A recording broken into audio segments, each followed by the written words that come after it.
আউযু বিল্লাহি মিনাশ শাইতানির রাজিম। বিসমিল্লাহির রহমানির রহিম।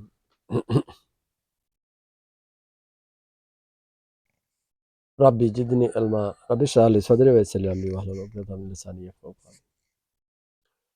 আজকের প্রসঙ্গ মাহরাম, গায়রে মাহরাম। মাহরাম, গায়রে মাহরাম শব্দ দুটার সাথে আমরা মুসলিমরা যদিও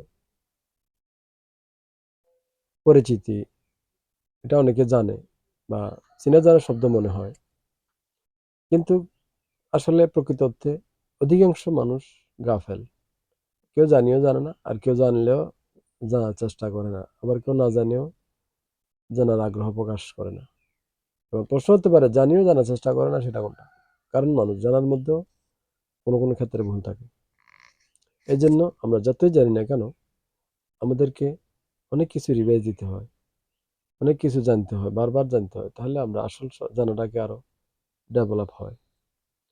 গায়রে মাহরাম আর মাহরাম, মাহরাম শব্দটা আরবি ভাষা।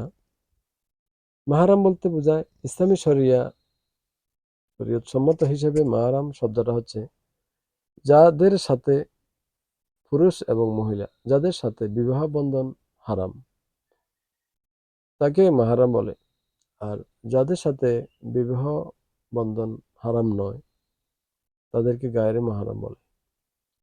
এখন মাহরাম আর গায়রে মাহরাম শুধু বিয়ের ক্ষেত্রে বিষয়টা আমরা জানলাম, বিষয়টা এমন নয়। এখানে পর্দার বিষয়ের সাথে মাহরামের সাথে সম্পর্ক আছে। পর্দার যে বিষয়টা আছে, মুসলিম অর্থাৎ ইসলাম ধর্মের যে পর্দার বিধান আছে, আমি অনলাইনে ঘেটে দেখলাম হিন্দু ধর্ম এই পর্দার বিধান নাই। তাহলে অন্যান্য ধর্ম থাকার কথা না, তাহলে হ্যাঁ আবার ধর্ম হয় কিভাবে? এটাও একটা প্রশ্ন লাগে। যা হোক, মাহরাম যে কথাটা কত গুরুত্বপূর্ণ দেখেন, কার সাথে বিবাহ হওয়া বৈধ, এই জিনিসটা হিন্দু ধর্মে যদি না থাকে, বা কার সাথে পর্দা করা বৈধ, পর্দা করা লাগবে, কার সাথে করা লাগবে না, কার সাথে খোলামেলা দেখা দেওয়া যায়, কার সাথে দেখা দেওয়া যায় না, এটা কত গুরুত্বপূর্ণ বিষয়। অথচ ধর্মের কিতাবে যদি না থাকে, সেই ধর্মটা আবার ভিত্তি কতটুকু আপনারাই জানেন। আচ্ছা, যা হোক, মূল কথাটা হচ্ছে আমাদের দেশে অধিকাংশ মানুষ মাহরাম শব্দটা জানে, মনে করে যে রক্ত সম্পর্ক যাদের সাথে আছে, তাদের সাথে বিবাহ বন্ধনে আবদ্ধ হওয়া হারাম, এটা আমরা সবাই জানি। কিন্তু রক্ত সম্পর্কের বাইরে যাদের সাথে বিবাহ বন্ধন হালাল অর্থাৎ বৈধ, তাদের সাথে দেখা দেওয়া কিন্তু হারাম। যাদের সাথে বিবাহ বন্ধনে আবদ্ধ হওয়া যায়, তাদের সাথে দেখা দেওয়া, সরাসরি দেখা দেওয়া, দরকার ছাড়া দেখা দেওয়া, কথা বলা, কোনোটাই বৈধ নয়।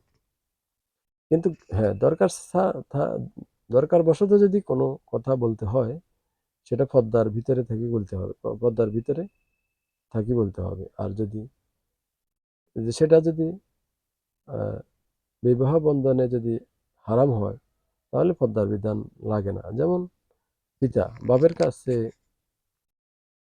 মেয়ে পর্দার বিধানের এখানে দরকার নাই, দেখা করতে পারবে, দিতে পারবে, শালীন পোশাক পরলে হবে। তবে শালীন পোশাকের ভিতরে সেটা নজরদারি খেয়াল করতে হবে, যে যাতে পর্দা এবং লাজ শরমের বালাইও আছে, সেটাও খেয়াল রাখতে হবে। যে বাবার সামনে গেলাম, হুট করে যেমনি এমনি গেলাম, বিষয়টা এমন না।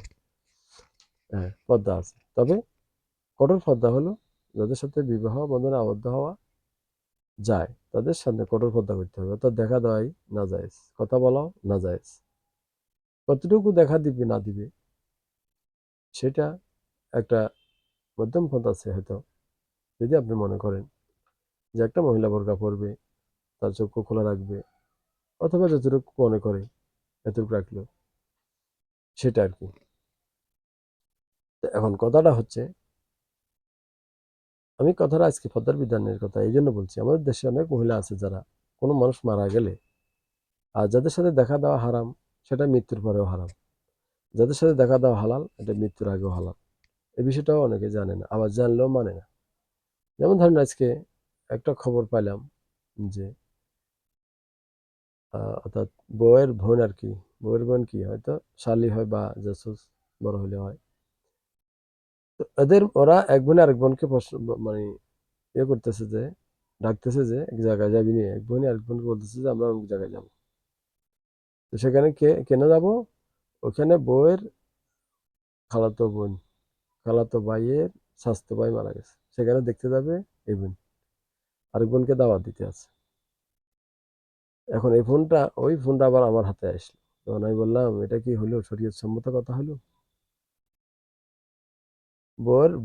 বউর খালাতো ভাইয়ের স্বাস্থ্য ভাইয়ের সাথে দেখা দিব, মরে গেছে, সেখানে আরেক বোনে ফোন দিছে যাওয়ার জন্য। তাহলে বউয়ের খালতো বোন অর্থাৎ খালতো ভাইয়ের সাথেও তো দেখা দেওয়া হারাম। সেখানে আবার খালতো ভাইয়ের স্বাস্থ্য ভাই মৃত্যু হয়েছে, সেখানে দেখা দিবে। এই হলো আমাদের জ্ঞান। মানুষ, অধিকাংশ মহিলারা আছে মৃত্যুর পরে কার সাথে দেখা দিবে না দিবে সেটাও জানে না, মানতেও চায় না।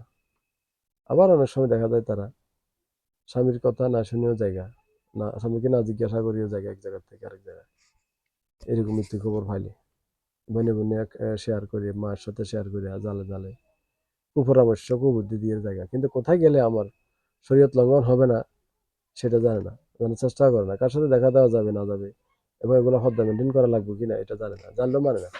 এ হলো আমাদের ইসলাম। এই জন্য আল্লাহ পাক বলছেন যে, হে মুমিনগণ বা হে বিশ্বাসীগণ, তোমরা পরিপূর্ণ মুসলমান না হয়ে মৃত্যুবরণ করিও না। তো আসুন আমরা পরিপূর্ণ মুসলমান হওয়ার জন্য প্রত্যেকটা বিধিবিধান মানার চেষ্টা করি। আসসালামু আলাইকুম ওয়া রাহমাতুল্লাহ।